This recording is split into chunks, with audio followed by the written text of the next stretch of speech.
The title of my talk today is Technical Consensus and Multi-Party Sustainability Planning for the Westside Groundwater Basin. And what I'm going to do is share an example of how groundwater modeling assisted almost 20 years of groundwater management in the Westside Basin.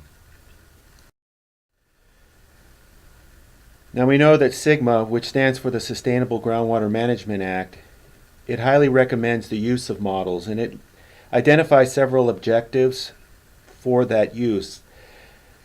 It's for water budget calculations, to develop sustainable management criteria, to identify various projects and to develop them, and to make improvements to groundwater monitoring activities. But what we found in the Westside Basin is that it also is extremely useful for developing technical consensus among multiple parties within the basin. Now, why that's important in SGMA is that we have situations where there's multiple agencies applying to be the groundwater sustainability agencies within basins of California. And what this is, it's a map that shows the various basins in California based on DWR's Bulletin 118. And we've highlighted or shaded the basins different colors to identify the number of agencies that have applied to manage the basin. And the hotter the color, the more numerous the agencies within the basin that are seeking to be groundwater sustainability agencies. And so you can see some of these basins have over 10 to almost 20 different entities that are applying to manage the groundwater basin. And anyone who has had experience in multi-party negotiations and planning efforts, you've experienced how difficult that can be when there's multiple agencies trying to manage a single basin. And the Westside Basin in Northern California is a good example of this type of situation. It's located in San Francisco and northern San Mateo counties, and it's outlined here in purple in the slide. And the northernmost portion of the basin is overlain by the city of San Francisco. And the city of San Francisco historically has relied on solely surface water, or at least for the past 100 years, solely surface water that's imported from the Sierra Nevada through their Hetch Hetchy project. And then south of San Francisco, we have the city of Daly City, which has relied on both surface and groundwater. These agencies within the basin purchase surface water from the city of San Francisco. And so Daly City has relied on both groundwater and surface water over time. South of Daly City, we have the California Water Service Company and their South San Francisco district, which serves both Colma and the city of South San Francisco. And they use both surface water and groundwater. And then spread throughout these areas, we have various cemeteries and golf courses, which are private groundwater users, and they use substantial quantities of groundwater to irrigate large turf areas. And then south of the city of South San Francisco, we have the city of San Bruno, which is also an entity that uses both surface water and groundwater. And all these entities used anywhere from 10 to 50% of their water supply would come from groundwater. And then finally, south of the city of San Bruno, we also have the city of Millbrae and Burlingame, but they are not significant groundwater users in the basin. They rely almost exclusively on surface water. Now, within the Westside Basin, groundwater supply concerns have existed for literally decades. One of the things that I found early on in my studies in the basin, I was going through a box of field sheets for groundwater level monitoring, and on one of those sheets back in 1939, the technician had made a note while he was collecting the data in South San Francisco, and what he wrote was that increased consumption and a rapidly receding water table indicates that a water shortage is imminent at South San Francisco. So we can see all the way back until the late 1930s that there were concerns about the groundwater supply running out. And then later in 1972 was one of the first groundwater investigations in the basin. And the conclusion of that investigation in 1972 was that at the current rate of pumping, it may be expected that this vital natural resource concentrated near Daly City will be essentially depleted within 10 to 15 years. So we can see that as much as 45 years ago, we still had concerns of supply, as well as concerns that they were going to be running out by the 1990s, running out of a water supply. And then on top of that, we also have the situation where water levels were well below sea level, as much as 300 feet below sea level. So there was always the acknowledgement that there would be a potential for saltwater intrusion because the basin is bounded by both the Pacific Ocean and South San Francisco Bay. So we had supply concerns and water. There were also environmental concerns within the basin, and what we're showing on this slide is a picture of Lake Merced, which is actually a surface expression of the water table. And the lake is highly valued by the public. It's extremely noticeable within an urban environment to have such a beautiful setting with a lake. And also in the 1950s, it was classified as one of the top urban trout fisheries in the United States. So it has a long history of use by the public, and it's a highly valued resource. But being a surface expression of the water table, you also can see visibly the changes in the groundwater system that are occurring, especially like during long-term dry periods during drought, where you'd have the lake levels visibly decline. And so it developed there was a lot of public interest in the relationship between groundwater use and lake levels and the impacts that groundwater use could have on the conditions of the lake.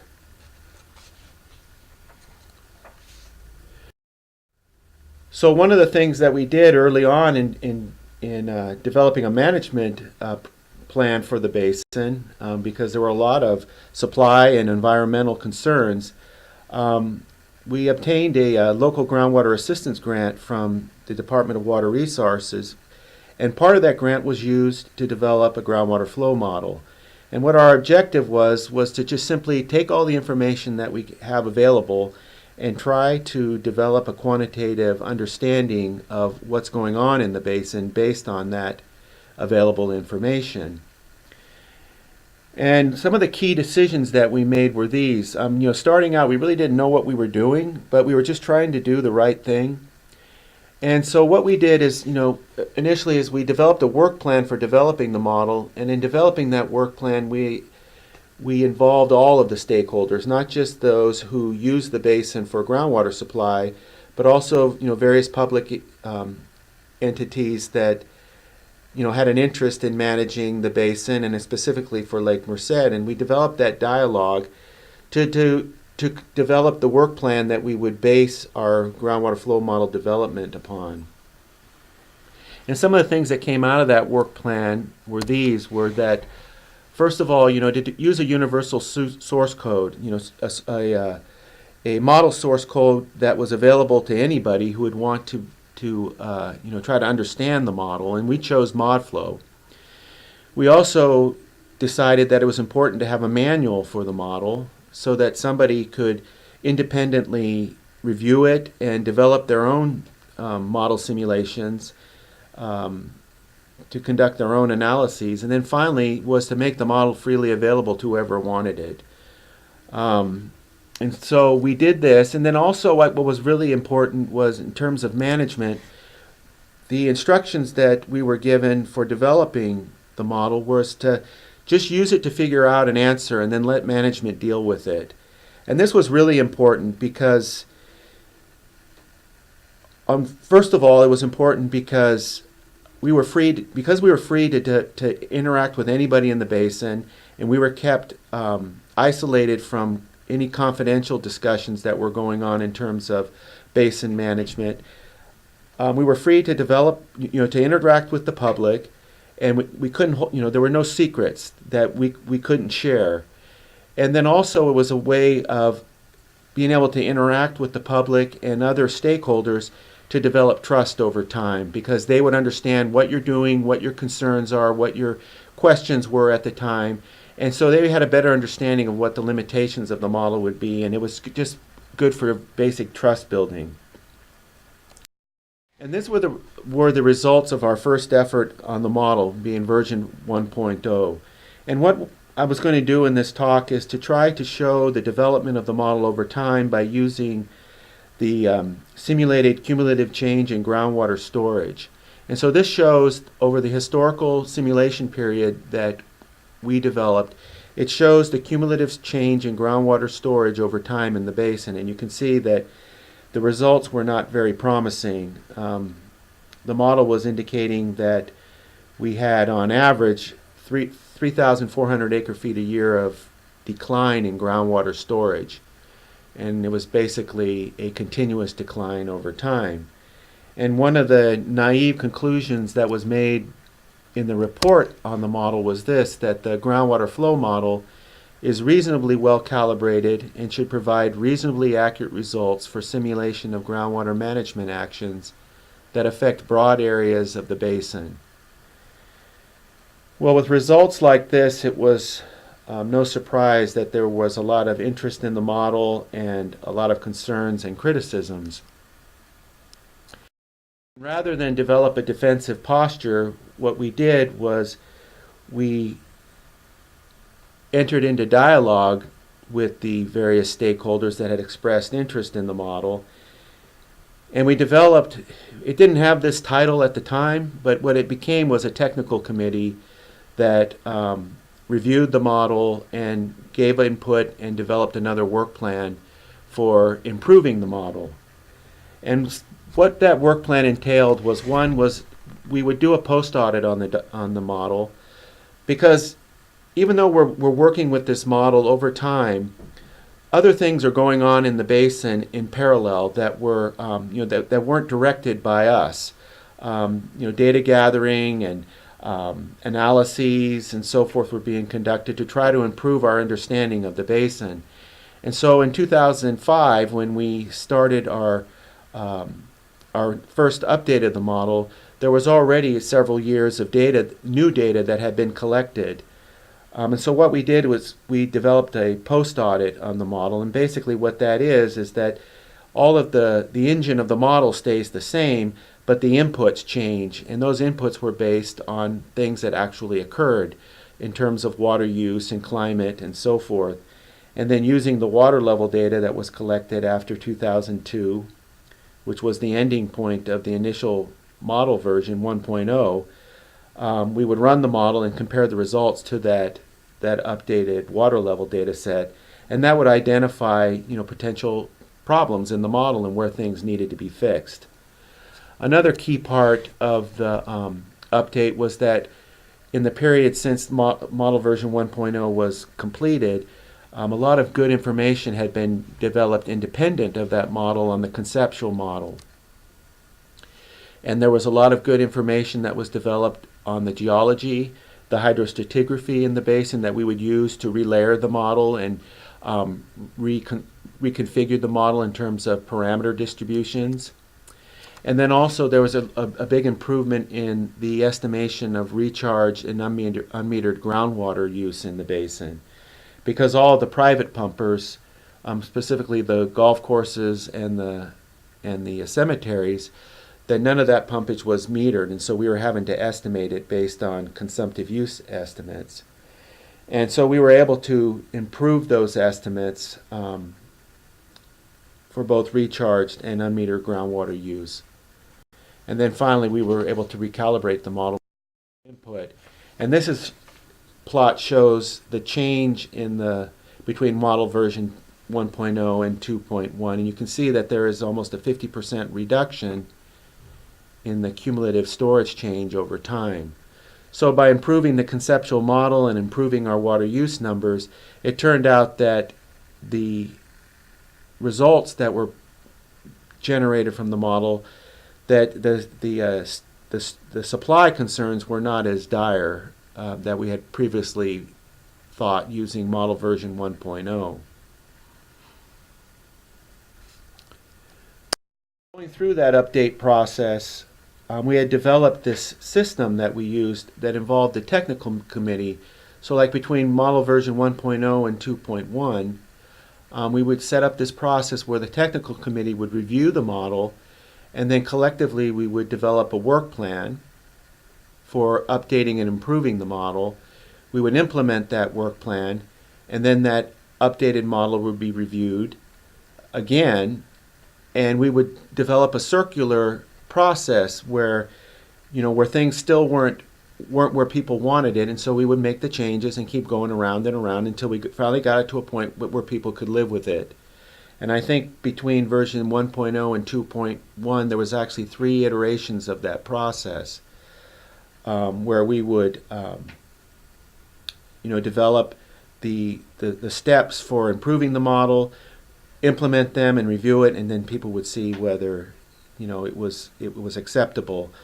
And what's important is that while we were going through that 5-year process of going between 1.0 and 2.1, that again, there are things still going on in the basin. They weren't just waiting for this model to come out. And one of the key things that happened at the conclusion of 2.1 is that by that time in 2010, we actually had a series of monitoring well cluster sites that had been constructed through the basin.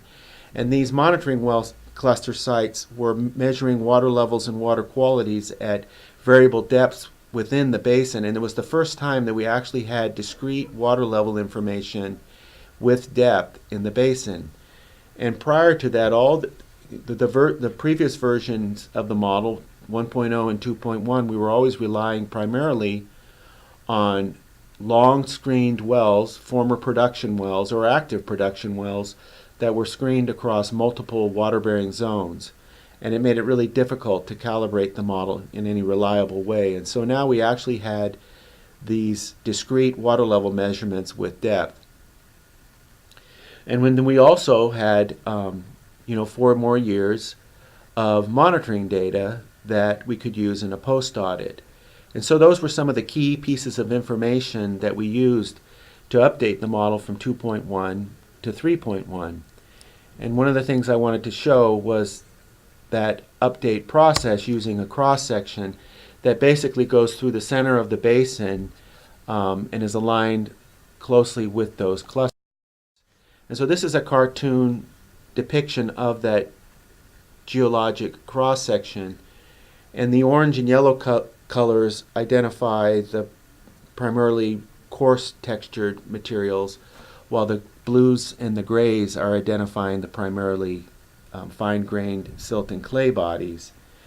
And you can see that there's a series of significant clays in the subsurface that really affect the vertical movement of groundwater between the primary water-bearing zones. And what I'm showing here is the water level measurements from the shallowest monitoring wells from those cluster sites. And then the dashed line shows what the model was predicting those water levels would be. And you can see that we were significantly under-predicting water levels in the shallow groundwater system in the central portion of the basin. But then after updating the model to version 3.1, you can see that we did a much better job of matching those shallow water table values. Similarly, in the deep zone, the red dots are showing the measured values from those cluster sites. And again, we were substantially under simulating the groundwater elevations in the deepest portions of the aquifer in that central portion of the basin. And after updating the model input and the recalibration, we ended up with a much better fit between the measured and observed water levels in the deeper portions of the basin. And then in terms of storage, you can see again it had a significant impact on the long-term cumulative change in groundwater storage, where now, after we had updated the model to version 3.1, it reduced that cumulative change in groundwater storage almost 70% relative to version 1.0. And so after this process a couple times, it formalized the interaction between the technical committee and developing updated versions of the model.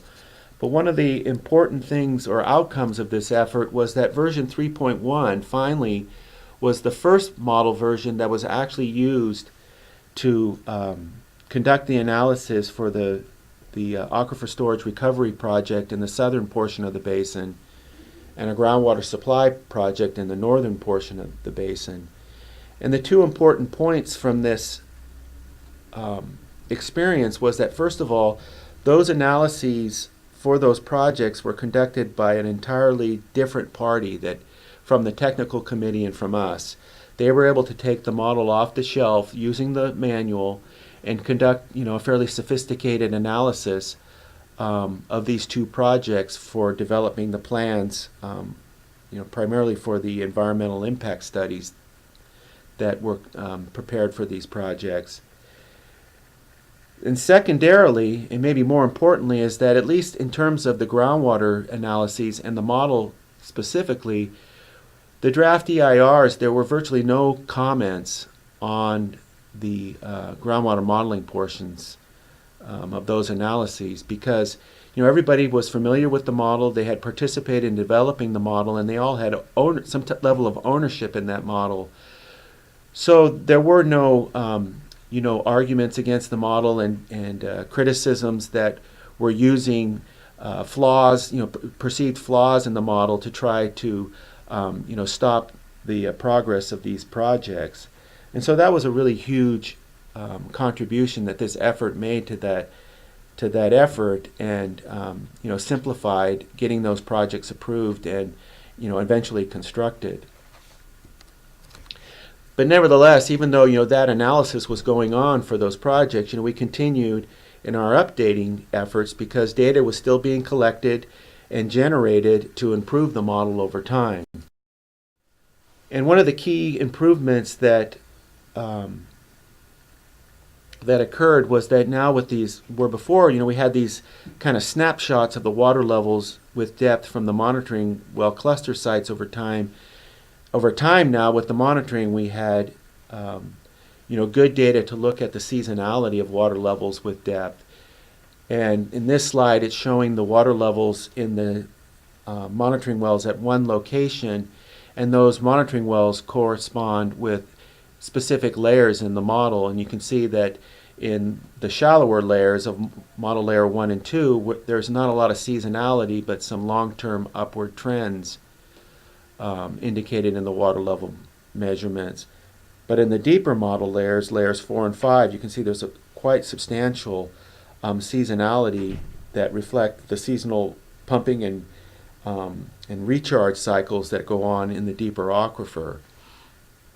And then so we conducted a post-audit on, and what I'm showing is the output from model version 3.1 corresponding to layer 2 and layer 5. And you can see that in general, even though the water levels, the measured and model calculated water levels are off a little bit in terms of magnitude, the model was doing a fairly good job of projecting the long-term trends in the shallow and deeper zones. But what it wasn't capturing was the seasonality, the measured seasonality in the deepest portions of the aquifer.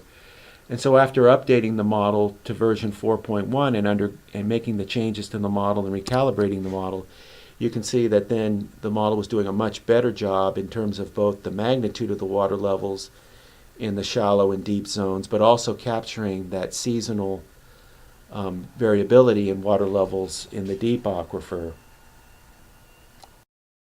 And then in terms of the long-term cumulative storage change, what you see is that for the first time we'd gone through these series of model updates, and every single time previous to this, to version 4.1, there was always a reduction in that long-term cumulative storage change.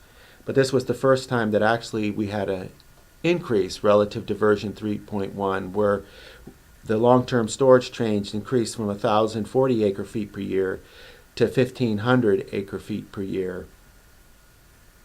But that still was almost 60% improvement over the results that came from version 1.0. And it appears that, barring any significant change in the conceptual model that may occur as a result of future data collection, it appears that we've kind of identified a range of where the uncertainty may be in the estimated long-term storage decline, where it looks like right now our best estimate is 1,500 acre-feet per year, but it could conceivably range from anywhere within 1,040 and 1,750, depending on future updates to the model calibration. But right now, version 4.1 is the current version of the model. And in the past, even though version 4.1 was undergoing its creation, there's still information that was being gathered in the basin that needs to be used in the future for updating the model. And one of those things was the results of a stable isotope study that was conducted in the basin a couple years ago. And one of the things that came out of that was, in looking at the stable isotopes of oxygen in water, we were looking at the isotopic composition of the two primary sources of recharge in the basin. And what those are is first of all, you have imported water in the Hetch Hetchy system from the city of South San Francisco, and that water comes from the Sierra Nevada and is imported down to the basin. And because it's water that is derived from high altitude precipitation, it's much more depleted in the stable isotopes of oxygen, and plots at the lower left-hand corner of the plot of deuterium and oxygen 18, and on average has a value of about negative 13.5 per mil O18. In contrast, rainfall that occurs in the basin, which is next to the ocean and at much lower altitudes, the rainfall value is much more enriched in oxygen 18, and it plots up to the upper right-hand portion of the graph, having a oxygen 18 composition of negative 5.3 per mil. And so the recharge in the basin conceivably the net recharge could be comprised of a mixture of those two end members, local rainfall recharge, and then recharge from water that's imported to the basin through the Hetch Hetchy project. And what we found was that in all the shallow wells, they all plot near rainfall. In all the water supply wells, they also had similar isotopic composition shown in the blue band in the figure, which is also near rainfall. So it appeared that most of the recharge in the basin is coming from rainfall. The model predicted, or the estimates that it's used in the model, it indicated that about 75% or 60% of the recharge to the basin should be rainfall, but yet the isotope data was indicating a higher percentage of 75%. So this indicates that we're currently estimating a greater contribution from the municipal water supply going to groundwater recharge, and we are not accounting for the relative contribution, as high of a relative contribution coming from rainfall. And this could mean one of two things. It could be just one, that our quantity of rainfall, or if our quantity of recharge is reasonable, but it's just that our relative proportions of municipal and local rainfall could be off. But it could also be an indication that our quantity of recharge is off, and that we are currently estimating too much water, too high of a contribution coming from the municipal supply water to the basin, in which case the actual value of recharge that we're estimating may be too high. So this is something that needs to be looked at more closely, because recharge obviously has a direct impact on the groundwater storage changes over time.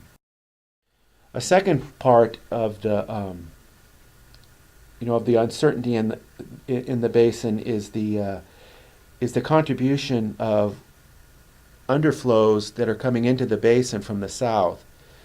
The model indicates that as much as 25% of the pumping in the southern portion of the basin is coming from underflow that originates beneath the bay or areas south of the model area.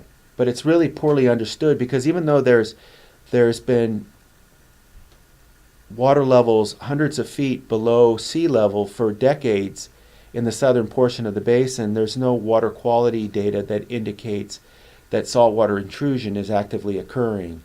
And so there's a great deal of uncertainty of where that water is actually coming from, of whether there's a delay in saltwater intrusion occurring within the basin or whether that water is coming from somewhere else. And so it's a poorly understood portion of the basin, and future data collecting efforts need to try to improve our understanding of groundwater flow in that portion of the basin. So in summary, the experience that we had in the Westside Basin was in learning that models not only being useful for quantifying groundwater flow conditions in the basin, but they were also a means of developing technical consensus within the basin. And that technical consensus is developed by involving all the stakeholders and using that dialogue as a means of education and developing trust and ownership in the products that are developed, which ultimately was a groundwater flow model. And in conducting that kind of process, we learned that it's valuable to just simply start simple, not to try to develop a Cadillac, but just to take the available information and to try to assimilate it as best as you can, to develop some initial understandings of the basin. Version 1.0 was an effort that was completed in less than a year at a cost for about $50,000. But it was valuable from the standpoint that it initiated the dialogue, and by having that dialogue, it promoted transparency in the model so that people would understand it and also be able to contribute on how to improve it.